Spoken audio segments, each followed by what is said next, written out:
बुलाया गया था, क्या कैसा आपका स्वागत सत्कार हुआ, क्या किस तरह से क्या है? देखिए, अंबानी परिवार ने अपने बेटे का विवाह किया। हमारे यहाँ ये माना जाता है कि महाजनों के रास्ते पर ये समाज चलता है। महाजनों ये नगदस्था, ये भी कहा गया है तत्तदेवेतरो जनः सहयत् प्रमाणं कुरुते लोकस्तदनुवर्तते। ऐसा विशिष्ट जन कर देते हैं, आम लोग भी उसी का अनुकरण करते हैं। तो हमको जब ये बताया गया कि ये ऐसा एक विवाह अंबानी परिवार के द्वारा किया जा रहा है, जिसमें लंबे समय तक कई कार्यक्रम आयोजित किए जा रहे हैं, लेकिन किसी एक दिन भी एक बोतल शराब नहीं परोसी जा रही। पूरी तरह से इस बारे में दृढ़ता से व्यवस्था बनाई गई है कि शराब किसी भी दिन किसी हालत में परोसी नहीं जाए। हजारों व्यंजन बनाए जा रहे हैं अलग अलग मौकों पर, लेकिन एक दिन भी कोई भी मांसाहार का व्यंजन उसमें नहीं बनाया जा रहा है। इतना ही नहीं, बहुत सारी जो धार्मिक विधियां हैं उनका यथावत अनुपालन किया जा रहा है। और आशीर्वाद गोष्ठी में पहले भगवान की पूजा करके उनसे आशीर्वाद लिया जा रहा है, फिर गुरुजनों से आशीर्वाद लिया जा रहा है, फिर श्रेष्ठ पुरुषों से आशीर्वाद लिया जा रहा है। इस तरह से भारतीय संस्कृति का अनुसरण करते हुए यह विवाह किया जा रहा है। तो हम लोगों ने समझा कि ऐसे कार्य को अपना आशीर्वाद देना चाहिए, जिससे हमारे देश में अब क्या हो गया है हम जानते हैं। हम तो बड़े लोगों में भी जाते हैं और सामान्य लोगों में भी जाते हैं, गरीब से गरीब घर में भी जाते हैं। हमको पता है आज परिस्थिति ये है कि विवाह का आयोजन करने पर बाराती ही नहीं आते, कह देते हैं कि हमारे लिए क्या व्यवस्था है, अमुक चीज की व्यवस्था है कि नहीं। हमारे पास लोग आते हैं रोते हुए कि हम शराब नहीं परोसना चाहते, लेकिन बारातियों की मांग है, महाराज जी हम क्या करें। वो कह रहे हैं कि हम आएंगे, हमारे लिए क्या व्यवस्था है, और अगर व्यवस्था ना करो तो वापस नाराज होकर चले जाते। तो जहाँ देश में ऐसी परिस्थिति बन गई हो कि कोई भी उत्सव बिना शराब के न तो शुरू होता हो ना तो पूरा होता हो, वहाँ पर इतना बड़ा आयोजन एक व्यक्ति ने करके दिखा दिया जिसमें शराब नहीं परोसी, जिसमें मांसाहार नहीं परोसे। तो ये एक बहुत अच्छा कार्य हम लोगों को लगा। तो हम लोगों ने समझा कि जाकर के इनको आशीर्वाद करना चाहिए, और उन्होंने बड़ी श्रद्धा से बुलाया था और मर्यादा रखते हुए सब निभाया। स्वामी जी, अखिल भारतीय संत समिति आरोप लगाई है कि संतों को शादी विवाह में नहीं जाना चाहिए, इसमें क्या कहेंगे आप?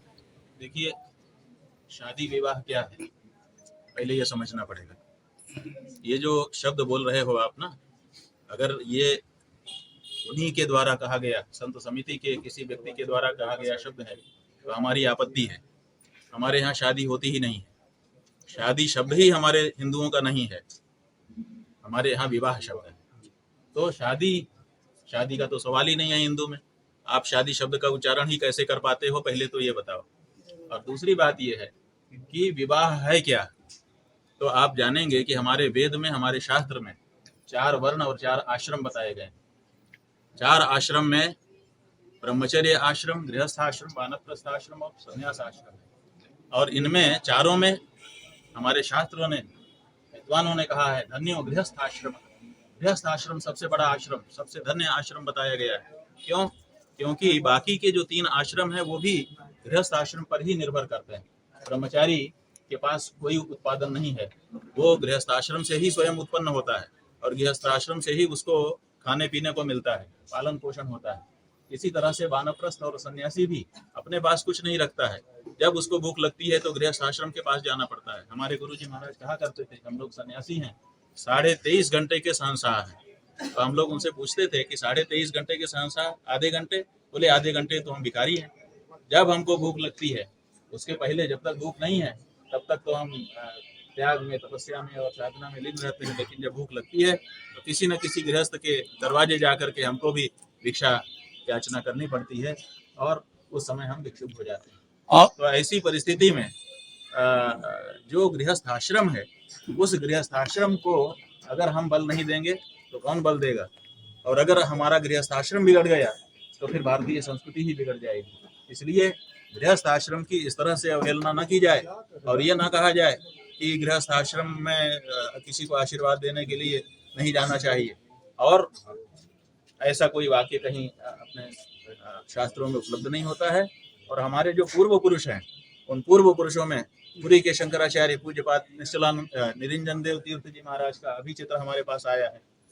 इनके पास किसी भक्त ने भेजा है, उसके विवाह में स्वयं वो गए थे।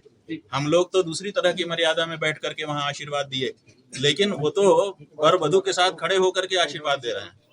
तो इसका मतलब ये पुरी के पूर्व शंकराचार्य निरंजन देव तीर्थ जी महाराज, जिनको बहुत बड़ा धर्मशास्त्र का ज्ञाता माना जाता था और अपने समय में वो शंकराचार्यों में सबसे अधिक मुखर रहते थे और धर्म की बात करते थे, वो स्वयं गए हैं। धर्म सम्राट स्वामी करपात्री जी महाराज के बारे में अनेक लोगों ने बताया कि वो हमारे विवाह में आकर के हमको आशीर्वाद दिए थे। स्वयं इस समय दूसरे जो शंकराचार्य हैं, पुरी के शंकराचार्य जी महाराज, उनके बारे में लोगों ने बताया, फोटो भेजा हमारे पास कि वो हमारे विवाह में आकर के हमको आशीर्वाद दे करके गए हैं। तो ये जो हमारे पूर्व पुरुष हैं, पूजनीय पुरुष हैं, ये विवाह में जा करके और आशीर्वाद देते रहे हैं। क्यों देते रहे हैं? क्योंकि ये जानते हैं कि गृहस्थ आश्रम अगर बिगड़ गया तो सारे आश्रम बिगड़ जाएंगे। इसलिए गृहस्थ आश्रम को बनाए रखना चाहिए। ये जो परिवार नाम की संस्था है, ये गृहस्थ आश्रम से आरंभ होती है और ये भी बहुत पवित्र आश्रम है, धन्य है। ऐसे में इसकी सुरक्षा करना किसी भी धर्माचार्य का दायित्व है। अगर हमारे यहाँ ये विवाह की संस्था समाप्त हो गई, अगर गृहस्थ आश्रम समाप्त हो गया, तो फिर वर्णाश्रम धर्म रह नहीं पाएगा। इसलिए इस तरह की बातें किसी राग द्वेष से कह देना एक अलग बात है, लेकिन धर्म की रक्षा के दृष्टिकोण से काम करने वाले व्यक्ति के लिए निश्चित रूप से किसी भी गृहस्थ आश्रमी को बल देना, उसको निर्माण होने की तैयारी है। दिल्ली में केदार मंदिर की बनने की तैयारी चल रही है, तो इस पे आपका क्या स्टैंड है? सोना चोरी वाला जो मामला है, हाँ। दूसरे तरफ मंदिरों के खजाने खोले जा रहे हैं, बात यह है उसी से जुड़ा है कि केदार मंदिर हमारे शास्त्रों में साफ साफ बताया है, केदारम हिमवत पृष्ठे। जैसे आपका ये काशी है ना, तो यहाँ पर विश्वनाथ है। तो ये कैसे पता चला आपको कि वाराणसी में विश्वनाथ है? ऐसे पता चला कि शास्त्र ने कहा वाराणस्याम तु विश्वेशम। विश्वेश जो है वो वाराणसी में है, माने नाम भी बताया विश्वेश और पता भी बताया वाराणसी, तब जाकर के आपको पता चला। जैसे वाराणसी में विश्वेश है, इस बात का पता शास्त्र के वाक्य से चलता है, वैसे ही केदारम हिमवत पृष्ठे, केदार हिमालय में है, ये बात भी वही शास्त्र कह रहा है। तो ऐसी परिस्थिति में जब हमारे शास्त्र के द्वारा प्रत्यक्ष पता बताया जा रहा है केदारनाथ जी का, तो उसको दिल्ली में कैसे लाया जा सकता है? एक बात। दूसरे, आपत्ति क्या हो रही है? केदारनाथ के नाम से देश में जाने कितने और मंदिर पहले से बने हुए होंगे, ऐसा नहीं है कि नहीं बने, लेकिन उनका शास्त्र में वर्णन होना चाहिए। जैसे आपके काशी में केदार खंड है, 3 खंड है, ओंकार खंड है, विश्वनाथ खंड है और केदार खंड है। तो केदार खंड का एक पौराणिक उल्लेख है कि कौन से ब्रह्मचारी थे, वो नियमित रूप से वहाँ की यात्रा करते थे। उसके बाद उनकी वृद्धावस्था आई, फिर उन्होंने प्रार्थना की कि अब मैं नहीं आ पाऊंगा, तो भगवान ने उनके ऊपर कृपा की और वो आ गए। भगवान किसी के ऊपर कृपा करें, वो करतुम अकर्तुम अन्यथा कर्तुम शक्त है, वो सब कुछ कर सकते हैं, लेकिन मनुष्य में ये शक्ति नहीं है कि वो जो चाहे कर दे।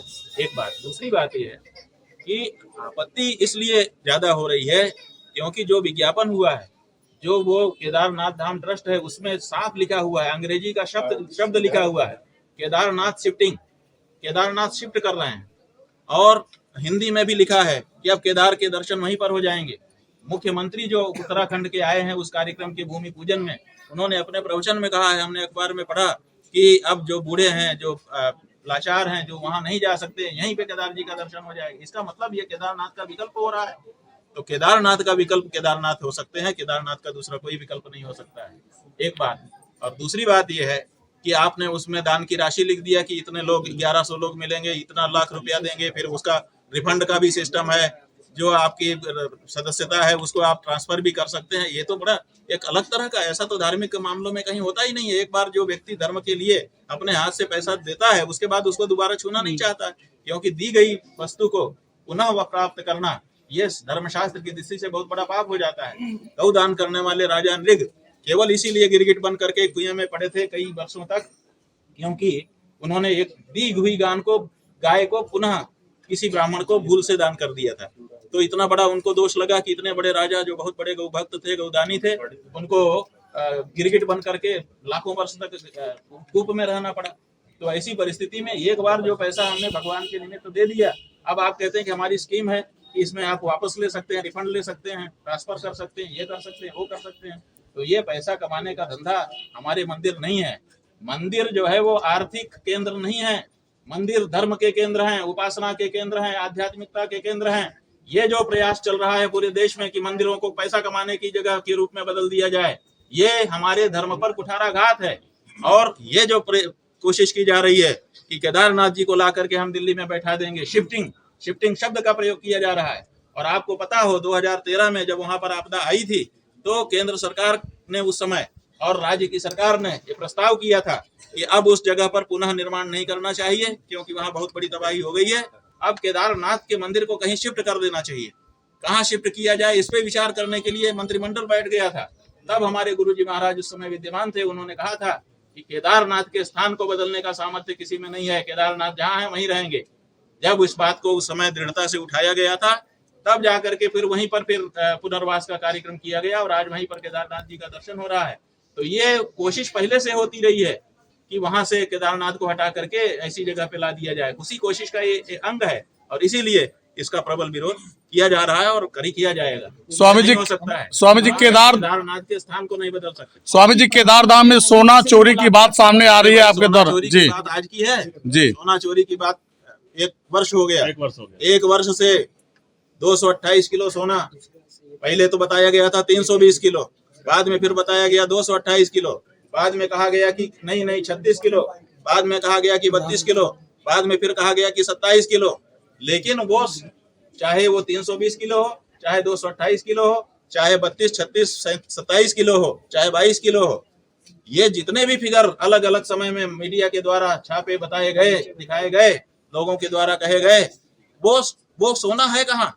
और अगर लगाया गया तो पीतल कैसे हो गया? आप काशी के रहने वाले पत्रकार बंधु हैं हमारे, काशी में आपके काशी विश्वनाथ हैं, उनके छत के ऊपर सोना मड़ा हुआ है कितने वर्षों से, 100 साल से ज्यादा का समय हो रहा है। धूप लगती है, ताप लगता है, पानी बरसता है, क्या क्या नहीं होता है, वो सोना जैसा का तैसा है।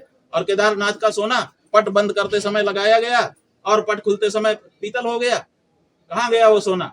अगर 22 किलो सोना भी अभी वक्तव्य आया है वहां के अधिकारी का कि 22 किलो के वो सोने की बात, 22 किलो भी है तो कहाँ गया? वो क्यों नहीं दिखाई दे रहा है? तो और वो कहाँ से आया, कैसे आया, क्या प्रस्ताव हुआ? क्योंकि जो कमेटी है वहां की, उस कमेटी के सभी मेंबरों ने लिख करके ये प्रश्न उठाया है कि ये सोना का मामला क्या है, हमको क्यों इसमें विश्वास में नहीं लिया। कोई प्रस्ताव पारित नहीं किया गया है, किसी को विश्वास में, कमेटी के मेंबर्स को भी विश्वास में नहीं लिया गया है और जांच की मांग की गई है।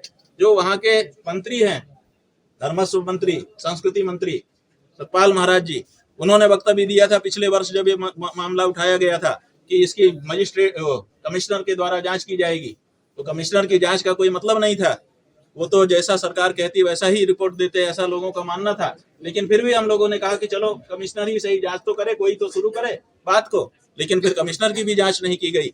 आखिर क्या कारण है कि अखबार में छपवाया जाता है कि 320 किलो सोना लग रहा है, अखबार में फोटो छापे जाते हैं, चीजें की जाती हैं और उसके बाद वहां पर सोना एक रत्ती नहीं दिखाई देता है।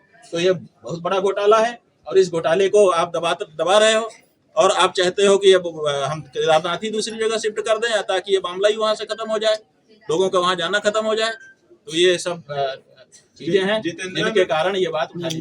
महाराज जी, प्रधानमंत्री से मुलाकात हुई आपकी? करके पूछो, सबका जवाब। आपकी प्रधानमंत्री जी से मुलाकात हुई, हालांकि आपने स्पष्ट किया है कि वो हमारे दुश्मन नहीं है, किसी बातों पे अगर विचारधारा अलग है तो कोई दिक्कत नहीं, लेकिन उस मुलाकात में क्या कुछ बात हुई है ये देखिए, प्रधानमंत्री जी तो ठीक है हो रहा था, आशीर्वाद सभा हो रही थी, वे भी उसमें आए हुए थे।